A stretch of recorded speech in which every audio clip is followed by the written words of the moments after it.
Hello guys. Magbuhat ta ko guys. Kay init. Pero hapong nahuna-huna guys to. Saan naman na? Padong man na diri basig muuwan na. Oja ako rang usa. Sa man na taon pagbuwarag humay. Wa po'y mo alsa. Wa mo alsa sumay. Ikaw alsa bet? Ah, bet. Alsa ko humay ba? Ha? Yanli. Alsa ko humay ba kay buhat ta? Ha? Ma, karon gabuto nga karon. Ma, Ihotag manok doy to ah. Doy. Toy duha ka buk manok to ah. asa duha ka buko. Oh, tulo. Pan gagmay pa.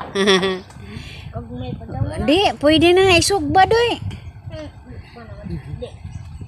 Kalulo pa na doy, tugtam ta ka doy. Sama ni mo ng manong alan mapod. Bata pa oras day. Alas 11 pa. Di man ka pares Minecraft nga sige gagandag ka. Dali sama pa. Wa po tay isudan guys. Naglibo kung ulo ani unsa isudan. To ang tay lami to ah. Gawas nga di jud ko kasaka guys. Dili man na amo ah. Kay gamua pa na gamag paagi kung saan pagsaka ng butong. Lami ng butong guys, sabon, sabawon, lawuyon. Nya parisag kamunggay, sa tong kamunggay ana. Uy, kalami ka dyan ng butong, butang gag kamunggay, luya. Ya. Puy tanglad to ah. Galing kay di ato, aw tanglad. Kamunggay. Gadaog kapaya si Ma'am Flor guys.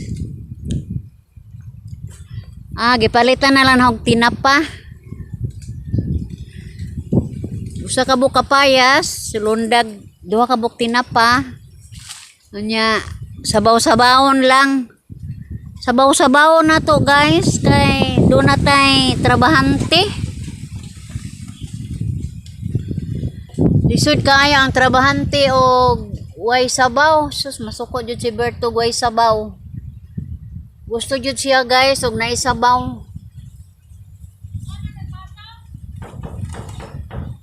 Pangita ana. Naglagiting kainit sa adlaw guys. Lamang kay naidagom. Ja, mag-unsa man ko budget ko.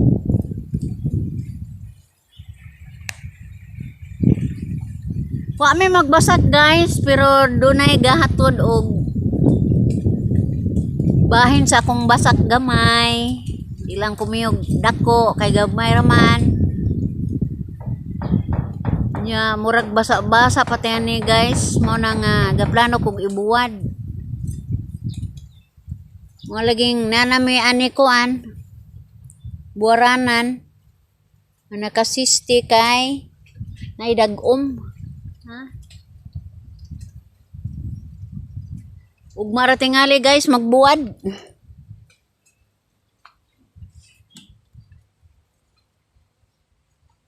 Ara pong initan yung mong dapit guys oy. Anhi laman may aneng mga punuan sa kahoy, mo pasilong laman kay landong man. Gawas pod aghanging gikan sa laod bugnaw.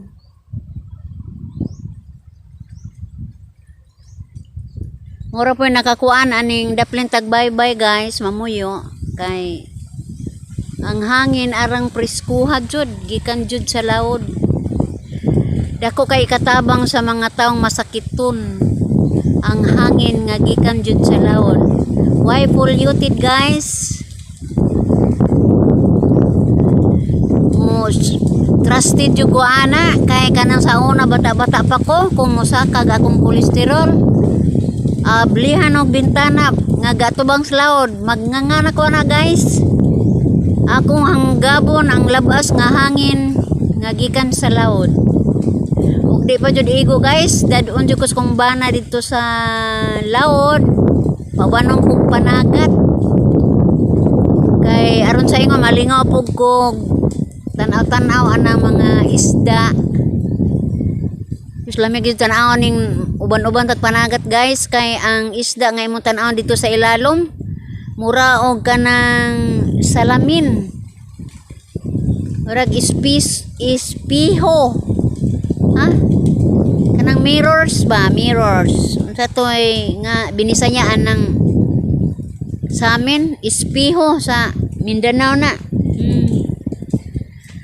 Mag kilap-kilap ang isda dito sa ilalom guys kung magbira na og panagat. Malingaw kay ka. Muna kinsa tong naay mga balatian. Tistingi ko ninyo uban sa inyong banag managat. Ay lang po kaliog duko kay dagaton ka hangad-hangad gamay sa langit aron dili ka dagaton kay aron ma kuan-kuan imuhang pamati maibsan makuha-kuhaan. Labi na sa mga kababayan-an nga way lingaw kanang mukaon ra bitog mulingkod dili magpatulo sa singot. Usa jud nas makadaot guys, usa mas maayog yun nga mag-exercise ta or muhumol tagkaridyo aning dagat labi na panahon sa kadlawon. Arang tugnawa na guys, pero pag tugsaw nimo sa dagat init sa ilalom. Bugnaw ra sa ibabaw guys, pero sa ilalom arang inita. Tuuhi ko kay nakaagi na jud ko ana.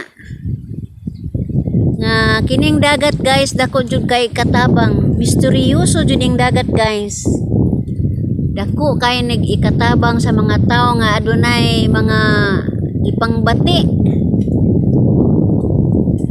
Labi na gana bitang taliayo na ka. Manalangin ka sa dagat nga kini akong balatian. Anod sa sug. Dili na mubalik ni sa kong lawas. Yun ana guys, manalangin ta Ginoo. Wada akong balatian ipakuyog ning sug sa dagat Ginoo asa ni padong. Aron mawag yun akong balatian. Aron sa ingon wala ko'y problema sa akong mga pangbati. Yun ana guys. Humol ta kariyog dagat. Kay ang dagat dako jud kay katabang. Guys, ako sa una guys, medyo hakog-hakog man jud ko anang mga nukos, kabutan, sapayan, lambay, kasag. Ako na sa una guys. Ako jud ang tilawan. Niabot jud ang time guys nga napuno na ako sa kolesterol, di na ko halos kaginhawa. O nakita ni Mr. guys, labi na naglakaw mi makausa nga naguna ko niya ang ako kunong lawas nabahin, naduha. Ang pikas lawas puti, ang pikas lawas itom. So naanaday ko adtoy kanang stroke, kanang slight strokes matod pa sa uban. Mao na guys nga ni konsulta ko sa kong ugang babae, matod pa niya kinahanglan jud kuno nga madali kuno nga akong balatian. Mao na nga karong kadlawon alas 2 sa hapon, kinahanglan alas 2 sa kadlawon, alas 2 sa kadlawon guys, magsugod na kog humol sa dagat kay muundang ko mga init-init na. So alas 7, alas 8 sa buntag sayo, kinahanglan jud nga madali ang ako ang paghumol sa dagat kay aron maulian ang ako ang gibati. Kay ang kainit kuno sa adlaw ug ang kabugnaw sa bugnaw sa tubig mao kuno toy makapauli sa ako ang panglawas. Mao to nga tulo ka gabi guys, tulo ka kadlawon akong gibuhat. Mao to nga kaloys Ginoo Naulian jud ang akong gibati. Mao to guys nga dili gid ako daw ang ako ang kasinatian sa akong kinabuhi guys. Gipaambit jud ako ninyo kay aron sa ingon. Kakuhaan kini pagtulunan ngadto sa atong mga kaigsuonan nga namati karon nga adunay gibati sa panglawas. So guys, ako moingon, bye-bye.